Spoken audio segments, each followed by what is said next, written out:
Ngasidi ay mayamda sajat khongthangda athoiba aduki matik hai singba kaisal amagi yam nungsiba thamoi de yosina palhanba ngamba wari makhal dijage thamoi sokna puning nungsiba warini loi phau taminase 1893 Mexico gi awang thangba sarukta leiba karampo hariba maphamsta lobo koba achobut machugi kaisalam kak leirame mafamduki yausenba sansenba singna lobo amasung mahaki pack haiti magi kangbu dubu munna khanglame makhoi mangana saba mahaki kangbu sigi lusingba si lobo ane mahausana lobo gumba asoba kaisala mana lusingba packs di makhoi masing yamkanbane adubu lobo gi disupnagi makhoi mangatane manga ka oijarasu lobo gi kangbus di makhoi angakpa phangna ningjal manai angakpa phangna su nungsine Jahi mangagi mamangdagi yausenbasingna lobo ki kangbudagi amatang warsu har pangamnabadi haiduna kyaragana honarakpane adubu mai pakpangamda arimataduna talakpane nungtigi sanbi amamam makoina satkibaduna jahi mangadudadi punna sanbi lising aniromdi makoigi khyata takrabane makoina sonana alloirabasingbusu khaksolamde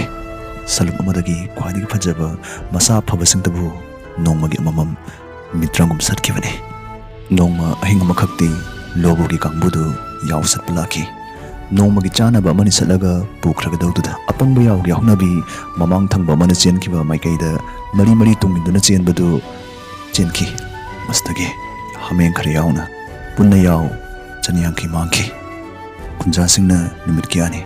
thi humbagi thapuk chataki adubu asiba natana ahinga madu phangkine thoktoksigi matungdagi kunja singna warip na matungda lobo gi mako kaktuna propanga mamiyoida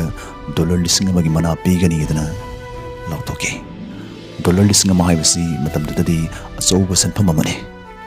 nongmasu yausen bani pamana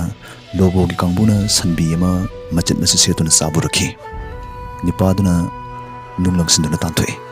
laman kumning mana khushauna rabani paduna asiba sandu machet kaktatuna hu haptunduna thamnongki hu gilam thaklamki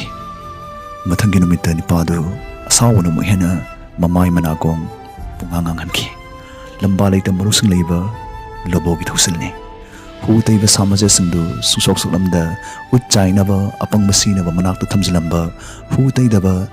aseng masadong singdu tamag sarongki yausen maduda nangna chaliba pokhongdu phongbirabni haibagi ingitne matam kharagi matungda lobo hatpang amada pigdaba manada susapkalaki Texas tagi Henry Koba sadan ba makakso masigi manasi pamdagi lobo hatpa karampuda laki mana lakpada sagol nungmai amsung kaisal tan sinaba wood pound hariba huisi sangom supurki maramdam Texas tade mahana kaisal si itattatana hatpa samoibana lobo busu taraina hatpa ngongbani haibagi achet pathaja bagloinana laki bane ayukta Henry Maring manda nongmay mathanggad hui singduga lobo gi kangbu thiba horaki marak thatna ten tungdo arkadabasi predict tawba kudamoina leibak ani gi marakta sanari ba bolsi adomna thoini khan balibak tuda sel machin ama tharaga sel achauba ma phangba yaba dum makhal gi f ni nostra pro sign up bonus oina rupees 500 fangani ahan deposit tawda 100% cashback sulaigani cricket football kabaddi sina singba tongan sport makhal kya dagi apam makhal ga maksur gi abi ai predict tawba gi niom sur boide poker hariba card game sisu yauri masda adumna rupees 5 tagina 50000 fawba bet tawduna contest si yawi ai casual games ta to go pool club amasung basket jams yauri cricket bollywood science and singbudim phamoi badugumba live quiz ki feature masu yawe sel lokthong na paytm bank withdrawal ge dugumba kutong sabuslai description dagi download tobiyo nostra pro manam susunam hui singbuna kongguli bawraki henry athapadagi lobo gi kangbu rakhi adubu hai singlaba karampu gi ning thorel hainu sukhanaba lobo amasung maki kangbu lai sakti kum narak mong songda mangki putagi amuk hana uba phangkide numit mayam jangkre lai bukthi budi henry gi hui sangbududagi hui tarukhak hingna lakhi henry makhatana lobo thiba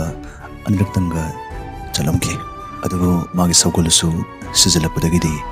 ningmukaina maramdam texas tanki tongan ba mapong kya dagi lobo gi damak sadan ba kya laki adubu Henry gi da sadu ta duna hankiba ngaktani mamai thangda dasa ta ba ya ba tamala ba kunja mana lobo hat ta ba ya di chap yung lepki mahak na matamdugi kaisal pha ba hat pada khwaidagi maming chatlaba sadan ba Ernest Thompson Satan hariba sadan basi atatai sel thiduna kauki apawba sadan basi karampoda thunglaki ahanbada sadan basna mafamdu koina chatuni yangsanki nainaki sagol tungtuna nongmai paiduna natraga hui siznaduna chathaba sikar mahiya loi haibagi thajab leibadagi maming chatlaba sadan basna makhal makhal gi lang amasung hu siznaduna lobo hatna bona rakhi chayol ani hujinki adubu magi lalong singdudi matamai charamde hu deiba sadong singdu mihing manam namdanabani chingnadanabani dana sadu lenbada faw khutma jawabtuna dhatu gi thangi muhutta maya thauba uchet amana faw lenduna honajakibani adubu mabudi machin tumba lobo sangsilaktuna manam faw namlakide sadong singduda michina khana dum yenglamnaga hankiwani amukti lobona mama ngai khanjariba sadan nipadabu para ama tambiragi matagam mana thariba huteiba sa mache singdu maron lon katuna mathakta makhong hamjilam lebane hapta amajangna net ubra chapkhaiba yot ki khongnet lang kya paksana machi da lotuna thaki hanok sulang khudemak lobona tarane putholongke yam nungari di magi kangpusingda thudana bani makhoina lakpada tarainu unabani haiduna khongnet lang singdugi akoiba du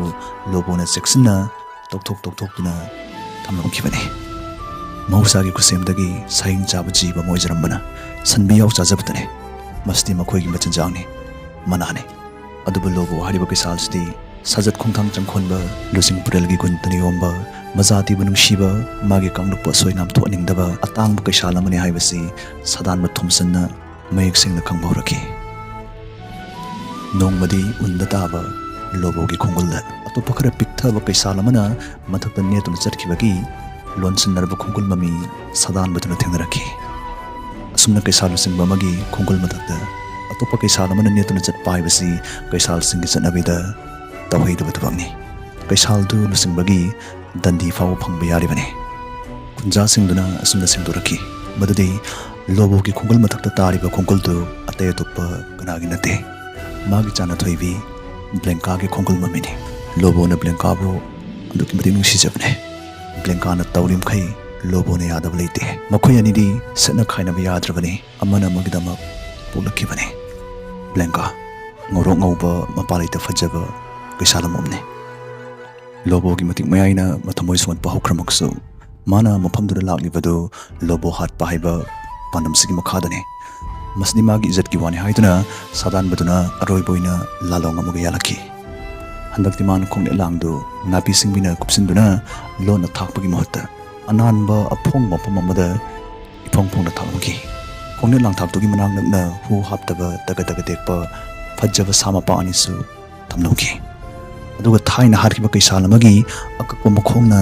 lang amasung samapaktugi koibada pareng sana khongul namsinduna kaisalama laambagi mong manaba khongul mami tahanduna thamlongki numitsiga hingda atata kamlaita sound khongbo lobo ki khonjelna karam pupum nenenki lobo langdu thure khanna kunja pumbu sorawnaki angan bayukta sadan Thompson lusingduna kunja kyaga lang thakphamda laki mukhina lang thakpham yorakpada thuram libadudi chungphiran chana fajabi ungama chumanabi lobo ki chana thoibi blanka oiramke ngan kaidi athapada kita ubane naksilakpada fajaba blanka gi mafajada Thompson yauna kunja sing mamit kup tiangari marai bak thiragadaba blanka sangda khongduna magi lobo ko buk doktri lobo ngarang ahingsu blanka bu sungta thadokidabane lang du mayani sikta tuna lokthoknaba hek angam hon ajarambane hawrik sumaha narak amadagi kunja sing du hanki bangairi mathwai songna mamit magi blanka da buyeng du leiri kunja sing du blanka ba thorina chejet pinsinduna lobo gi mamit mamang maktada kalakpe na minung sileida chingduna pubiki mamit tu uribadu mathamoi da palabada lobo na teng thabadu ataba malem prakriti phawba soidana kapnamgani awamna khanthadrab kongtang thanglab lobo magi blenka gi kongol li phoraki nungsiba magi ningsing bana una mami tanglab lobo khongnet lang amada thuki blenka gi manak yawda bayadi khanjabana lobo ahan balang sidi mathona apmo phudoktuna ngamna balok thokjaki adu khongnet lang chang thraleba mafam amada si kraba blenka gi khongol tahanduna lawnam khongol mamina lobo bo lawnam lang thakpam amada puslaki langna thurum butung lobo blenka gom sagolna jingduna phama amada puraki lobo ising marik mapau thakide athama sadong chakide magi robe mikupsida lengbang minaba magi mapang amadasu kaukide mathangge yukta lobo mapangal mangkraba nongsagum ningtama mangkraba maibigum mapang mangkraba lamkunugum magi chana thoibi lengka ki manakta chalamki siramki sadan bamatan lakjaba ngamkidab lobona nungshiba gidama jingnadana mathwai ka thoklam basina tumsan bu matam chukpagi hongalam kibane tumsan na haijabdagi makoina lobobo lengka ki manakta thangsilaki amakpa yawda nungsina jaramba jiba lidugi thawai yawdra baksangani da manaton masel makok masal thengai nanduna thambire haina rublita sintharakpa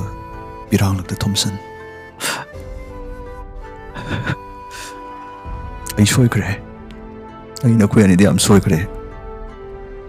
ai bu akpio hojikti na kuyani bu kana nasu kaidok pungam laroi thodok sing matungdagi satan thomsan mapan sigi satan butoki